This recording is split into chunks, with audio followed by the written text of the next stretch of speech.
आज की वीडियो में हम लोग संधि के पहले भेद स्वर संधि के बारे में पढ़ेंगे। स्वर संधि की परिभाषा होती है कि जब दो स्वर वर्ण आपस में मिलते हो और उनके मिलने से जो विकार या परिवर्तन होता है उसको स्वर संधि कहते हैं। स्वर संधि के 5 भेद होते हैं। 5 भेद ऐसे है। पहला भेद है दीर्घ स्वर संधि, दूसरा गुण स्वर संधि, तीसरा वृद्धि स्वर संधि, चौथा यण स्वर संधि और पांचवा अयादि स्वर संधि है।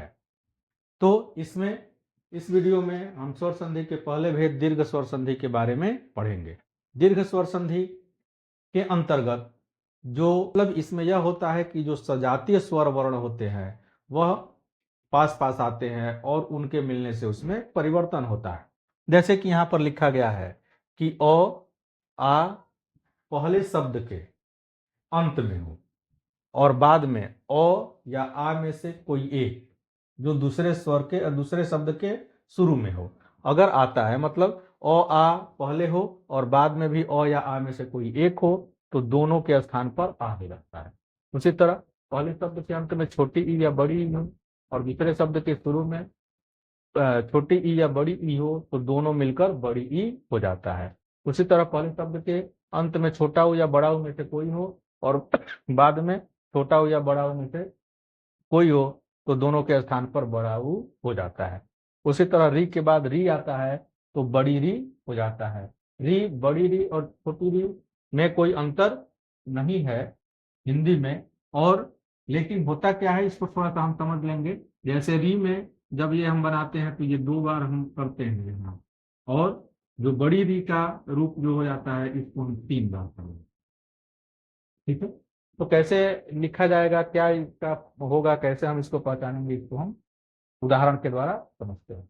तो दीर्घ स्वर संधि के अंतर्गत कुछ शब्द उदाहरण के रूप में हम देखते हैं कि वे कैसे एक दूसरे से मिलते हैं और कैसे उनमें परिवर्तन या विकार होता है।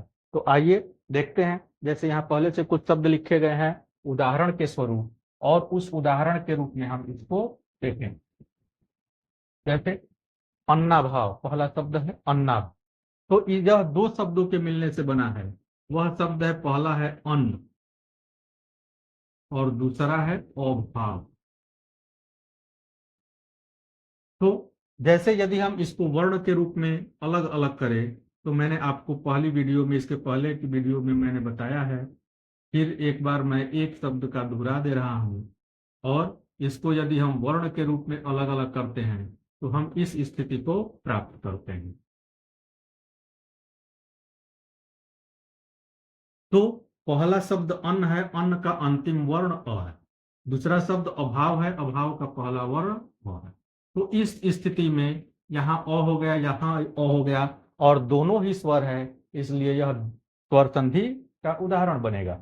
लेकिन दोनों सजातीय स्वर है और इस अ और अ को मिलकर जो अ का दीर्घ रूप होता है आ, यह उत्पन्न होगा, इसलिए यह दीर्घ स्वर संधि का उदाहरण बनेगा। और इस तरह अन्न धन अभाव जोड़कर क्या बनेगा, अन्नाभाव।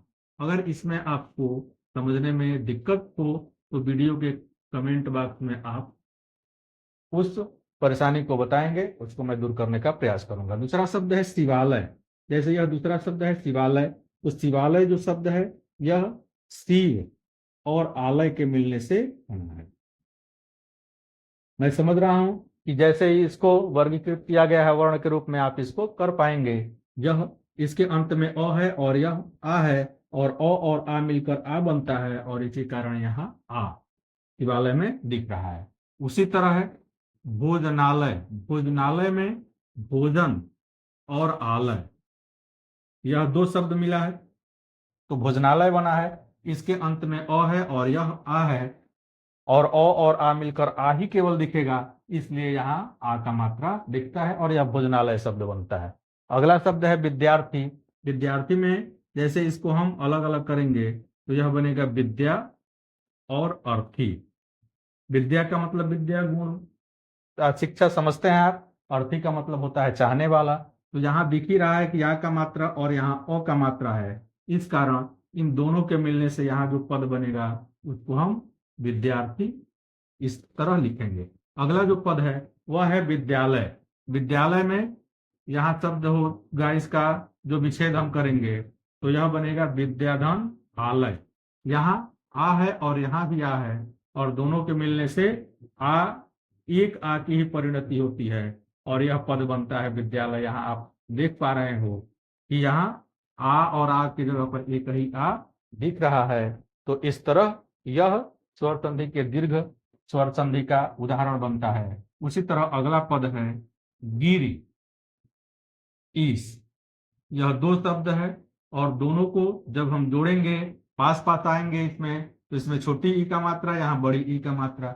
जब दोनों मिलेगा तो बड़ी ई का ही मात्रा बन जाएगा। जैसे आप देख रहे हैं यहाँ र पर छोटी का मात्रा है, लेकिन जब यह इस शब्द इसके साथ जुड़ रहा है, इसका ई और इसका छोटी ई दोनों आपस में जुड़ रहा है, तो यहाँ र पर बड़ी ई का मात्रा हो जा रहा है और यही परिवर्तन इसमें होता है और इसी परिवर्तन को हम संधि कहते हैं। तो इस तरह देख रहे हैं यहाँ छोटी ई और बड़ी ई के मिलने से बड़ी ई दिखाई पड़ रहा है, वो छोटी बड़ी दोनों मिलकर बड़ी ई हो जा रहा है। यह भी दीर्घ स्वर संधि का उदाहरण है। उसी तरह अगला जो भेद है वह पृथ्वीश है और पृथ्वीश को यदि हम अलग अलग करना चाहें तो हम कर पाएंगे ऐसे, पृथ्वी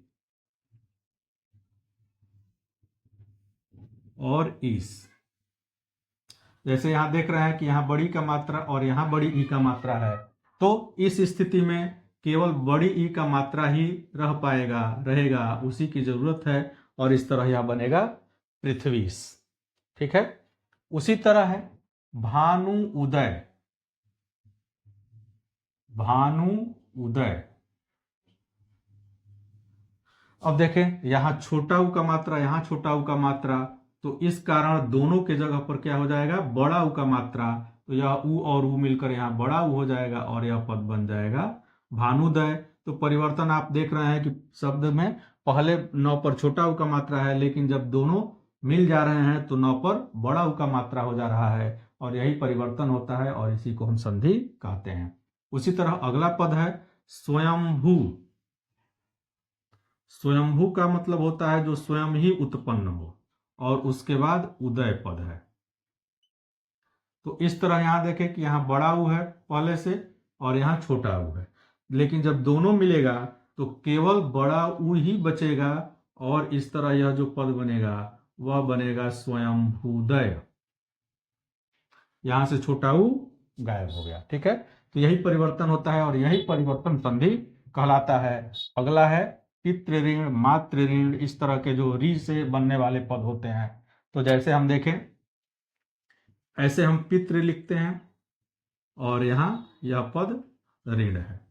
जब दोनों ही मिलेगा तो कैसे बनेगा, इसको हम एक को अलग अलग कर लेते हैं।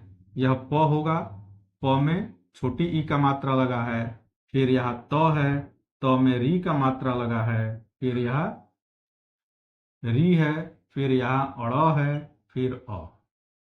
अब यहाँ हम देखेंगे यह री और री मिलकर परिवर्तन कराएंगे, यही पास आ रहे हैं, तो इस दोनों के ही जगह पर री बनेगा। और जैसे इसमें दो है लेकिन इसमें हम ऐसे तीन कर लेंगे, तो अब जो यह बनेगा प में छोटी का मात्रा ऐसे हो जाएगा, तो पर री का मात्रा हो जाएगा ऐसे, और अड़ में अ मिलकर बन जाएगा पितृण।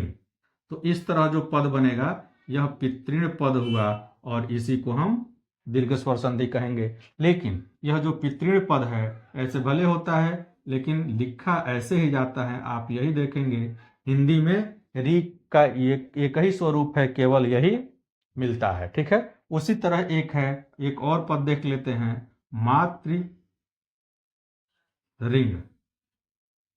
यह मिलकर जैसे यह बना उसी तरह यह भी बनेगा मातृ ऋण ऐसे। लेकिन जो इस समय प्रचलित है हिंदी भाषा में जिसका प्रयोग होता है वह ऐसे ही लिखा जाता है, इसी रूप को हम प्रयोग करते हैं और यही री री मिलकर बड़ी री के रूप में होता है, लेकिन लिखते हम ऐसे ही है। तो यही स्वर संधि का एक पहला भेद दीर्घ स्वर संधि था। अगर इसको समझने में आपको कहीं कोई दिक्कत आई हो तो वीडियो के कमेंट में आप मुझे सूचित करें, मैं उस परेशानी को दूर करने का प्रयास करूंगा। यदि मेरी यह वीडियो और इसमें दी गई जानकारी आपको अच्छी लगी हुई हो तो कृपया मेरे चैनल को सब्सक्राइब करें फेसबुक पेज को फॉलो करें और इस वीडियो को अधिक से अधिक शेयर करें। धन्यवाद।